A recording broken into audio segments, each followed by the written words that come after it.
I'm at Prom Country Cheese, a farmhouse sheep cheesery owned and run by Burke and Bromwell Brandon, here in the picturesque South Gippsland region in Victoria in southeastern Australia. Well, that's what we call it, black sheep. Black sheep cheese. And you know, there's always one in every flock. We've actually got 3 in our flock at the moment. Yeah. And the black, of course, comes from charcoal that we've ashed on the surface. Okay. I'm talking with Burke Brandon, owner and cheesemaker at Prom Country Cheese, about his delicious range of sheep milk cheeses. Burke is a natural-born farmer who came to cheesemaking 13 years ago when he began helping his parents in their cheesemaking business, Red Hill Cheese. A few years later, he bought a property with the aim of developing his own range of sheep milk cheese and has since gone from strength to strength. As the afternoon shadows start to fall, it's time for this contented lot to head down to the milking shed. Over the years, Burke has carefully built up his flock to get the best milk for cheese making. We've kind of developed our own breed with using what genetics is available to us, crossed with what we already had, and we just pick the best, keep the best out of them. So introducing the East Frisian genetics, milking genetics to that, we're ending up with a durable breed that has lots of those other traits we like and a bit of extra milk volume. It's pretty common for small dairy farmers to have a special relationship with their animals, often treating them almost like family pets. And Burke's sheep are on the verge of being a little bit spoiled, as evidenced by their milking time snacks. So what have we got going in here, Burke? A bit of calcium in the dolomite and some seaweed as well as the protein meal. We've got some chaff for their fibre and a bit of energy from the barley and apple cider vinegar. So they're getting a lot of potassium. They're getting a good wholesome muesli. Yeah, it's like sheep muesli, isn't it? I was just thinking that. You really got to look after them if you want decent milk out of them.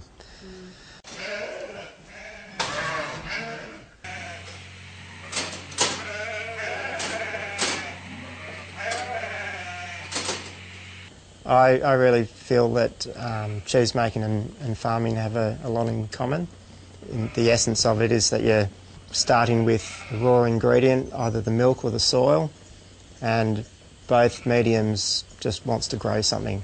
So if you understand how things grow, then that applies well to cheese making, and the goal is to get growing in the milk what we want to grow, to get the flavours and textures that we're looking for. And it's no different to farming. You want the good stuff to grow, not the weeds. So I guess over the last 10 years our cheeses have evolved to become what they are like to suit the local environment. When we came in, we saw an unusual creature in your flock that was a little bit out of place. Tell us about your resident alpaca. That's one of those sheeps with a stretched neck. They come in handy when at lambing time, when the foxes are after the lambs, and they're pretty intimidating when a fox comes into the paddock. So they'll hover around the outskirts of the flock and just sort of protect the boundary a bit. And if a fox decides it wants to wander through the herd looking for a lamb, that'll come up and give it a hard time. The next morning, it's off to the cheesery to make Prom Picnic, Burke's signature semi-hard cheese.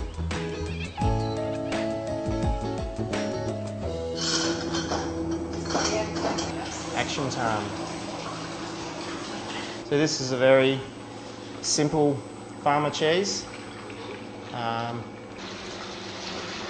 This culture's been ripening since earlier, and I'll let the milk talk for itself, basically.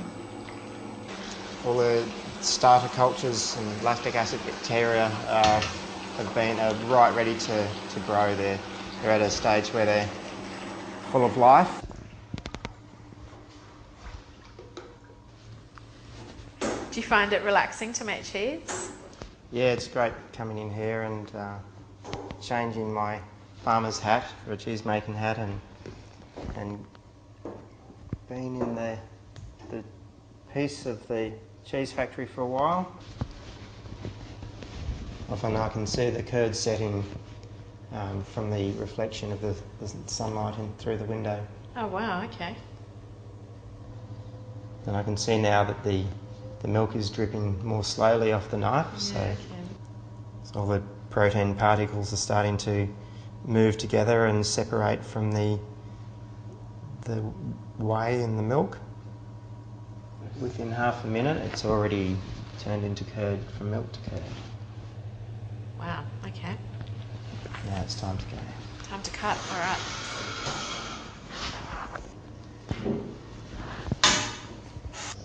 This is a point where you can really see the difference with sheep milk.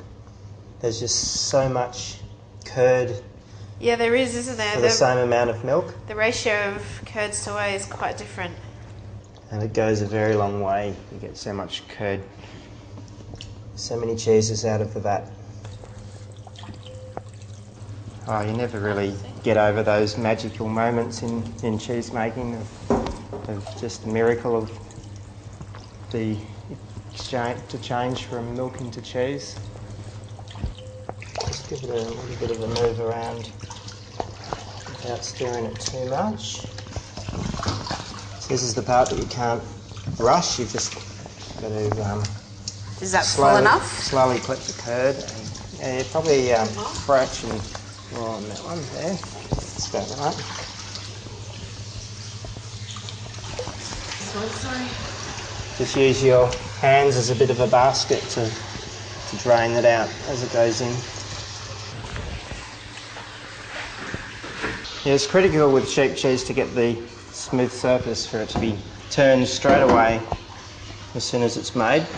Sheep curd really knows what it wants to be. It definitely knows it was designed for cheese making.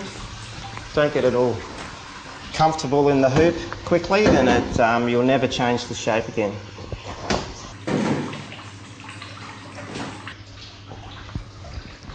All done bar the cleaning. So this prom picnic has been in the cellar here for about 5 to 6 weeks, and it's just feeling just right, nice, firm, dry rind, but it's still got some softness inside there I can feel, and if we put that away for another couple of months it'll be just perfect. Okay, so Berg, we've been making the cheese this morning, and we're actually making this one here, Prom Picnic. So we've got a couple of your cheeses here, but I know this is the most highly awarded. Is that right? Yeah, I guess the Prom Picnic has consistently, since we started making it about 5 years ago, taken gold medal awards just about every year. And Berg, how would you describe, I guess, the flavours of a sheep milk cheese for someone that had never tried that style before? For me, it's quite distinctive, but in a really, like, I can always tell if I'm eating a sheep milk cheese. It's very elegant and smooth and round. Well, we find there's a lot of people who have trying sheep cheese for the first time and have some hesitation in trying something different, but generally we find most people find the cheese with quite a mild flavour. Yep. Reason for that is because of the high cream content in the milk. It tends to balance the flavours a bit better than some other cheeses with less cream in them. Yeah. And it also gives it that smooth texture as well, having the high cream. Yeah, it feels really round, always on the palate. So it's, I guess overall it's a pretty robust kind of milk. You can get away with a lot of things and not quite as fine-tuned as goat cheese. Okay. But yeah, the flavours aren't necessarily too strong, although we can achieve very full flavours with sheep milk. But in general, it's a milder flavour. I guess it's hard to beat when something's right.